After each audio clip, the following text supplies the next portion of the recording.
To sim ngai nom kit zo sin bon sabin welcome back viral video part 4 no chin khlot inam sung ba dinga thilalang khat sun thilavop sun kausi khat sun chuding ta le ato hompi thilavop thanglin se chule abu thi pa i choloi ki chip nai ne ve ki ni ti ve na bon sabin atm channel la welcome back hoi te ke chan ne ve ki ni ti ve pathinin angai lut na in kala jingin tua hi cho mai hi pathinin ahin pile dos chan le pathin do ma chon no hi akimu do chon sit lung heina nei ding hi pathin in ade hi chi pha ta ke cha het thima a pha cha pa kai bela hi le ama dinga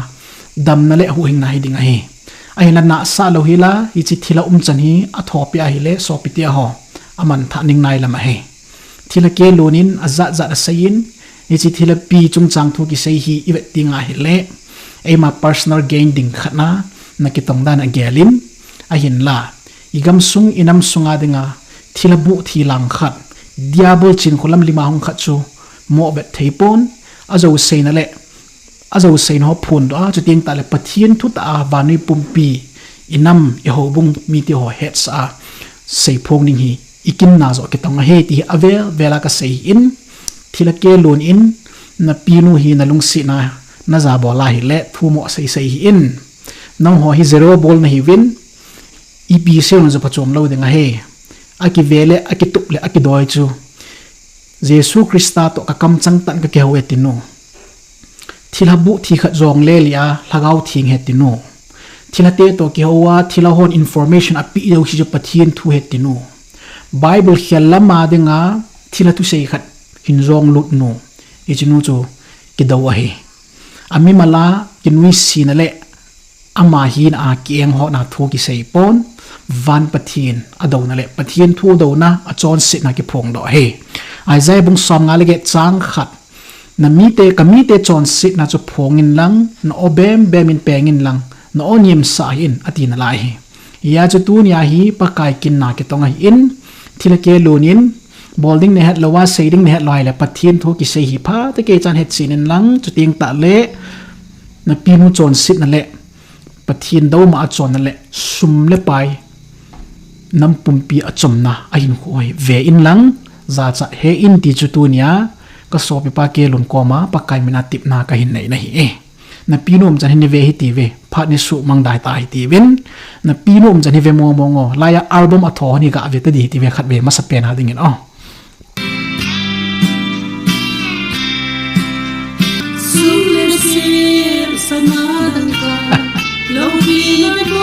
anh kiên thị đi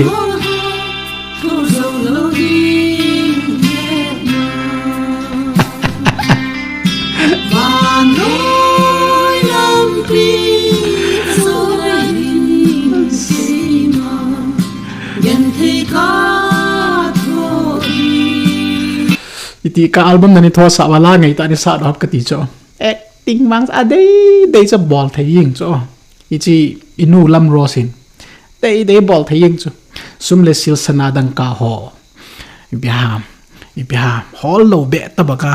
na gen thei na hin khu tam ta thu dan tabanga testimonial la tabanga album ball chu ele sum le pai ki ti hi ama hin pathina denga thing ta hin ko man na mi tai le chi ve tang bo album tho ta ki tu lo be khana chi tu ni video viral ve mong to chani chi ve mong to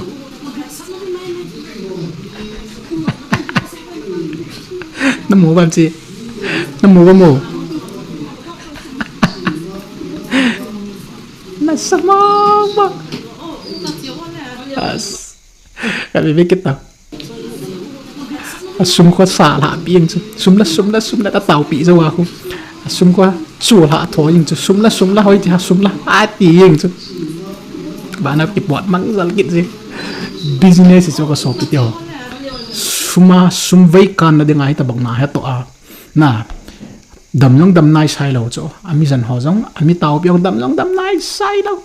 mình ta cái chi mà hi ta cái chi mà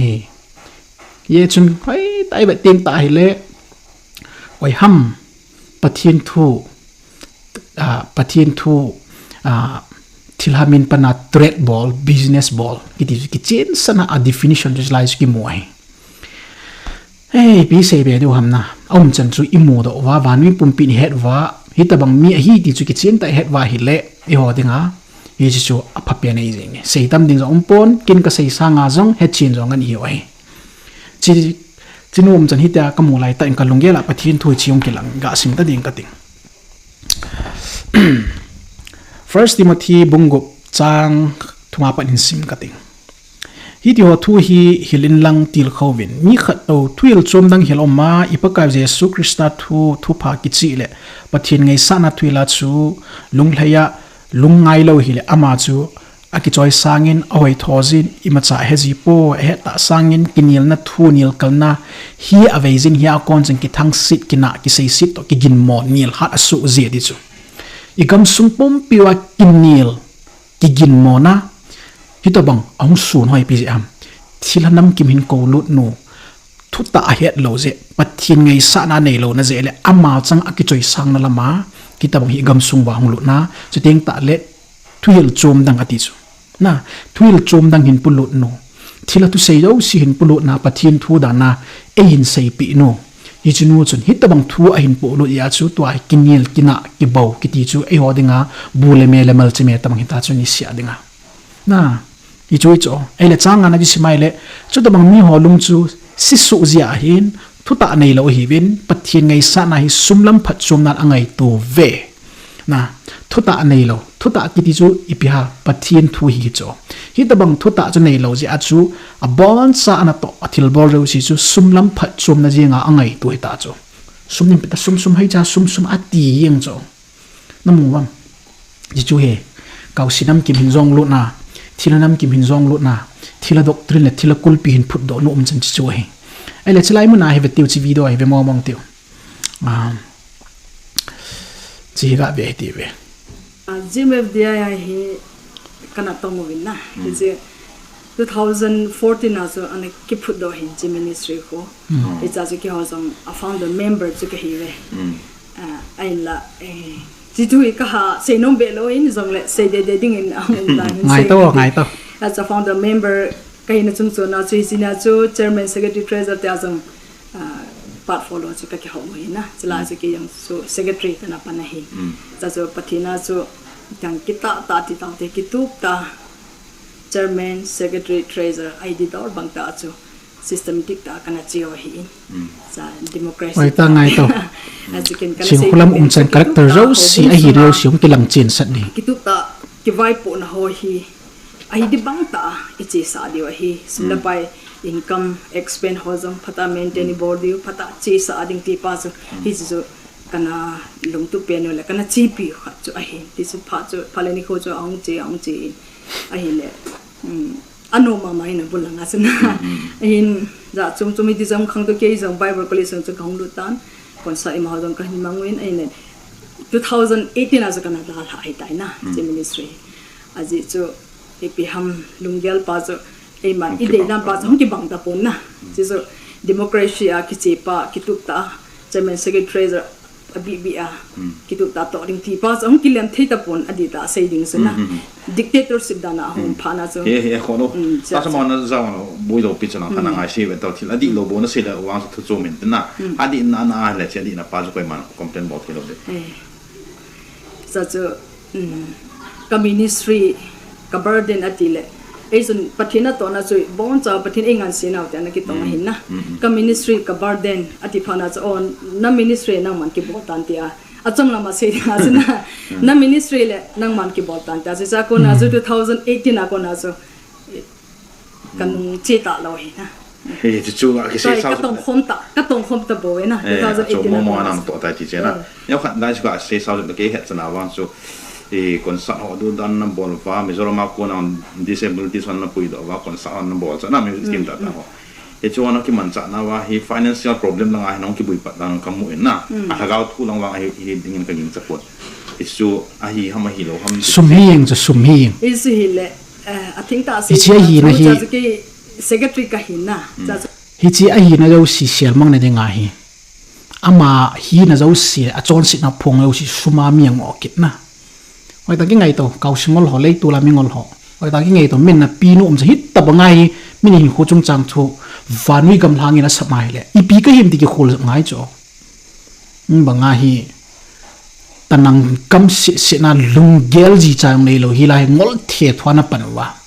pathin chu ku ki tel hang ding a ngai pathin chu ho ngai lu tum bi a ngai kitia sumnu inam pum piu chongam nu a ministry jin jo mi tong ki tu thailo nu dictatorship ma vai hom nu is nu chen lep lau bo chme hoi lang thilangol ngan comment na la thu pha thui sei thela koi man om povin na thi te te du cho ko so pi ho pathin tu ai ngai lu na na ko pe noi zona man cha bong Elijah man cha bong John Baptist man cha bong a pathin ke ho imalo ho hi na chon sit nau phung ninga hin ngan siu cho yezun tuning gi yel to min na hi nau se hoi ta ki ngai to as college la ki pangahin ai lai chu sunga chu ai di dol ta chu sumna pa hong chu maintain bola di dong ko beto bola ai wangin hi chu sunga hi na ni vet su ke wi ta ya na hung lut ho chu kon sa chu kam bol wa su sum tam pi kam over na alas pena ang ki saidana chu sum chu tam pi ta he na sum kam mo chu ai wangin hi chi konsa ka bol na wa sum lut ho chu ke khuna wang hung lut pon na thing ta se dinga chu ke khuna hung lut ta pon ke magyan dan chu kitup ta hung lut na ile kitup ta maintain body ti chu he na hung lut ta pon chi chu phata chu ai di dol ta chu hi chi aki chai chai chu ki pi chu he to ki pi jing ka ti chu musician ho jang chu na ti chu ki pi in ke ko ma achai na langa wang chu hi le to to lo pai house te ti jing ka ti na ka ba te ho hi ama ko ma chu sang som ni la de ma hi na ka ko ma hung lu chu hi chi chu ta ke hon drum set kana mangu wen na chi chu awa hi chi chu ai tan ki ngai wen lang chi nan nei wen lang apha chan pathin bel hi chu hung sitan repairing body de le sum am ta lo pha chun de daw de na kon sa so kam ho si chi chu repairing body dinga to akise ya hele sum chu am thei ta lo pha na chun kapate komas konte ka bolen hepa hi chi amo chun ti thopina ai pi hi na hi chi sum pen chu e ka hin la dinga hi na chi chu kata kala la chu chi drum set pa chu ka pi na chi chu boy atamal hom chu se hi chi hi ka hin pi wa hi ka tin hi chu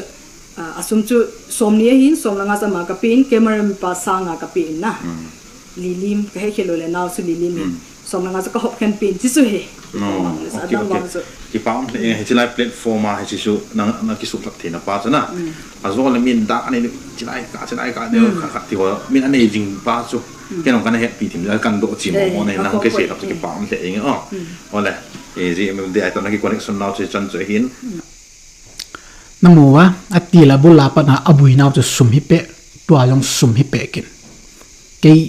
ke sum ni ma sum lo silu ding hop som lo silu ding mai cham lo silu ding tinu ani si amal tong ho bonga ain chen lo chen so khanga smart gmfdi sunu leitula hum ho zo si ain chen lo chen ki khel koi ma am lo apino in chen ko vet vai la pathin pathi bu na wai tai ti wa mo lung mon jiu akilim ngol atanang ki ti cho chu e bible chu khat bein sim kit nge pathin thun ki chen ta sei ngai ven mi khat tho thuil chom dang hiloma ipa kai jesu krista thu pha ki chi le pathin ngai sana thuila chu lung hlei ya lungai lo wa umma hi le ti chu mi khat chum thuil chom dang a hin sei da krista ki pan thu pha om sa chu alung hlei lo wa ama chu